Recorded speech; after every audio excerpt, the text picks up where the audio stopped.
Hello, I'm Sarah Anne Shockley, and this is the Pain Companion, chapter by chapter.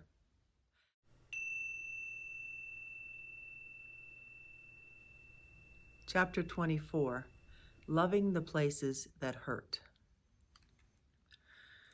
When trying to resist, kill, and eradicate my pain didn't work, I tried ignoring it and just living with it. But being stoic and putting up with it was only slightly better than fighting it. It made me less anxious because I was no longer in battle with pain, but it did nothing to actually reduce the amount of pain I was experiencing. I then decided to try something radical. I would do exactly the opposite of hating and trying to annihilate pain. I decided to love it. I couldn't fight pain, shouldn't fight it, so instead I would offer it softness, understanding, compassion, and inclusion. Exactly what we are taught we must never do with pain. Interestingly enough, it is also what we are taught we should never do with ourselves when we fail. Instead of offering ourselves softness and forgiveness, we are most often critical and harsh, telling ourselves to get over it, buck up, and carry on. We treat our pain in the same manner, as something unforgivable, unwanted, unnecessary, and with no redeeming qualities, like our self-image when we trip up badly in life. We are as hard on our pain as we are on ourselves, and we are as hard on ourselves as we are on our pain. Interesting mirroring there. This little meditation can be very helpful when done regularly. In it, you notice that pain is just part of your experience, not all of your experience. You are connecting your center of goodwill with the center of pain. Notice any difference in your level of pain when you choose to send it positive feelings rather than negative. See what happens with the rest of your body when you send love and goodwill to your pain.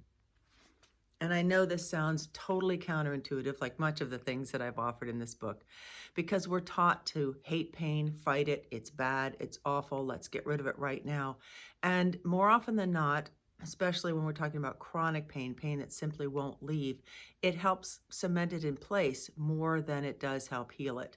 So we need to reverse the order of things. We need to reverse the way we're using our energy and the way we are with pain, and learn to see it differently, be with it differently, and instead of sending it hate and our sense of, hurry up and get out of here, and frustration, we send it what we would like to have ourselves in pain, what our greater self would like to have, which is more compassion, more patience, more goodwill, more trust, more forgiveness. So we send what we want to have to that part of us that's in pain. This exercise is called Loving the Places That Hurt. Step 1, check in with your pain. Place a soft attention on your pain. If the pain is in more than one area of your body, choose one, perhaps the most acute, since it is the area that is literally crying out for the most attention. Sit or lie and breathe quietly with the pain for a moment. Notice the circumference and shape of the pain. Send it a little hello.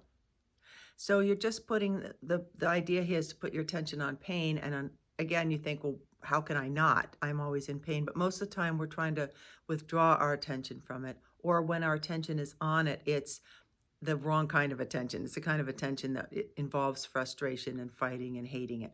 So now we're putting a different kind of attention on pain. We're just putting a soft, noticing attention on it. That's all. Just, okay, you're there.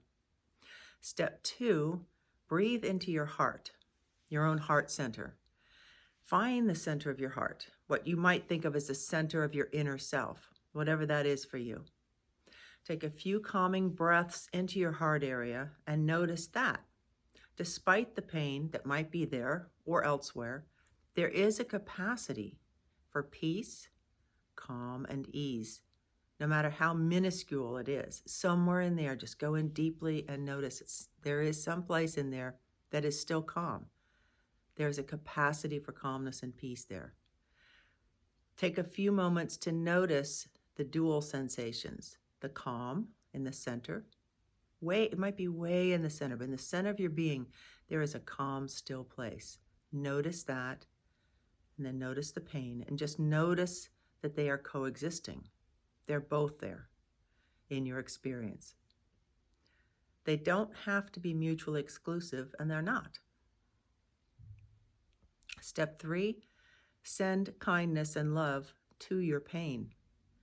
From your heart, send a feeling of goodwill to the painful area, no matter how small that feeling of goodwill is at the moment.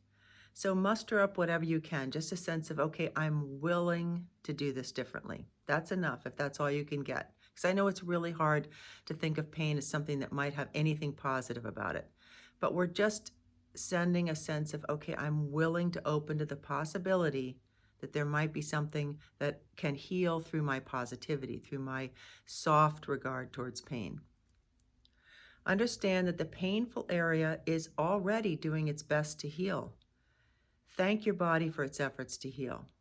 Thank the pain for letting you know that something needs attention and healing. That's its job. Imagine love extending from your heart, your inner self, to encase the painful area very, very softly like a mist. So imagine that still inner space within your heart. The pain is still there. Just imagine the other space, the other stillness surrounding the painful area. It's not trying to change it. It's not trying to push it out. It's not trying to make it smaller. It's just giving it its space, but surrounding it with tenderness. You can also imagine a soft light, a peaceful meadow, a calm body of water, or any other soothing image that appeals to you, gently encompassing the painful area. Maintain a feeling of non-judgmental kindness toward your pain and whatever it is trying to heal in your body and in your life. Because ultimately what pain is doing is pointing our attention towards something that needs to be healed. It's kind of obvious, but because pain is so uncomfortable, so difficult, we forget that it is part of us asking to be healed. The pain is signaling there's something here that we need to pay attention to. And we get tired of hearing that signal all the time. I get it. I heard that signal for years and years and years and years and years. And maybe you have too. But part of the healing is in paying a kind of attention to that signal, offering it softness. All of a sudden, it is receiving something different from us, and it is part of the healing energy that we can send to it. Step 4 is soothe your pain. Soothe the pain as if it's a child who has never had a kind word or a soft caress. Speak soothing words to it in your mind. Notice if you have any resistance to being kind to yourself or being kind to your pain. And this is another big thing. Some of you may be saying, "Oh, this is stupid. I'm not going to do this. Why would I, try being soothing and kind to my pain? This is not going to make any difference. I need something much stronger than this." But that's part of the problem is we try to muscle our way through pain to the other side of it. We try to force pain to move out because that's what we've been taught to do. If it doesn't work, you just keep pushing, you just keep going. Pain is a different animal. It's not the same as most other things in our lives. And it requires a certain level of patience and actually softness and kindness. And softness and kindness can be in short supply in our modern culture. We're not taught to be soft and kind to ourselves. We're not even always that soft and kind to our own children. So it's something that we need to reintroduce into our lives if we're going to meet this epidemic of chronic pain, I believe, is a level of forgiveness to the self, a level of compassion to the self, a level of kindness and softness. We need to reintroduce the concept of compassion for the self. That is absolutely intrinsic to healing, particularly when we're talking about physical pain and emotional pain that just hangs around and won't leave. So the summary. Step 1, check in with your pain. See what's going on with it right now. Just say hello. Kind of pay that soft attention to it. Step 2 is breathe into your heart. So just leave the pain where it is. You've checked in on it.